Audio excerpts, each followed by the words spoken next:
And today's topic is leadership, because it's likely the impact, I think, of how leaders and organizations treat our people right now, how we support and inspire and coach our people through this crisis. It's likely that the impact of that will last for much longer than the crisis itself. Most people want to live big, I think, make the most of their time and their talent and their potential on the planet. And most leaders, I think, want to empower that greatness in their people.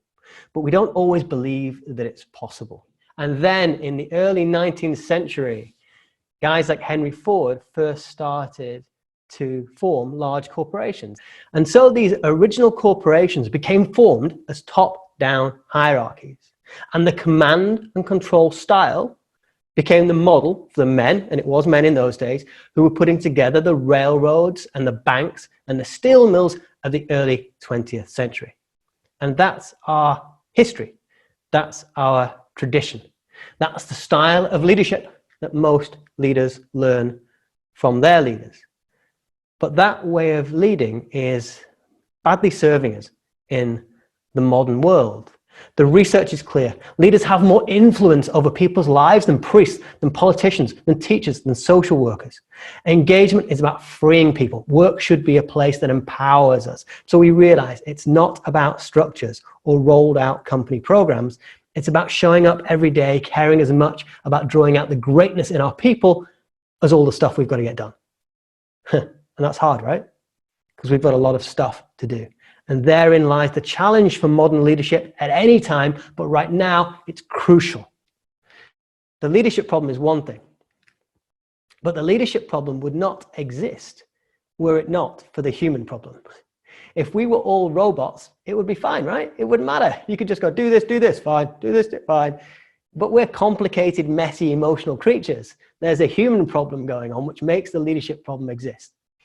I like to think of it sometimes like this. Imagine if everyone walked around with a post-it note stuck on their forehead that said, make me feel whatever.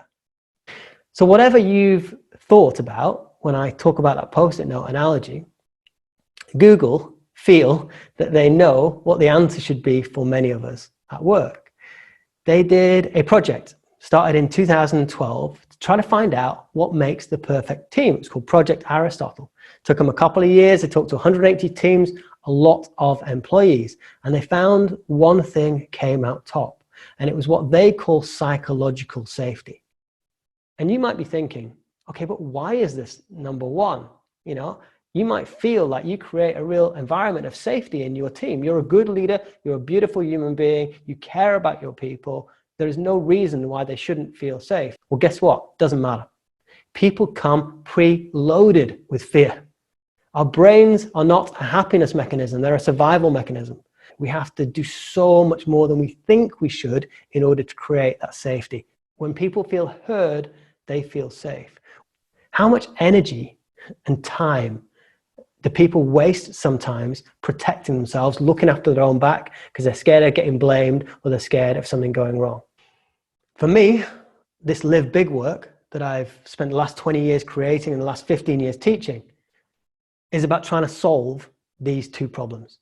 The human problem, how can we make the most of our talent and potential? And the leadership problem, how can we get leadership inside workplaces to be incredible at developing that in their people? This is how I think we can really solve the human problem and the leadership problem.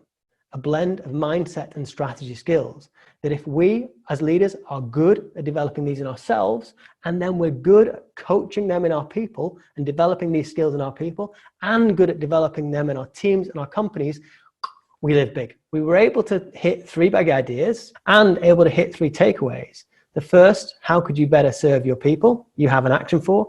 The second, how could you best help your people feel safe? Really crucial right now because people feel less safe than ever. You have an action for. And which power do your people need the most right now? You have a focus on and an action for. Great.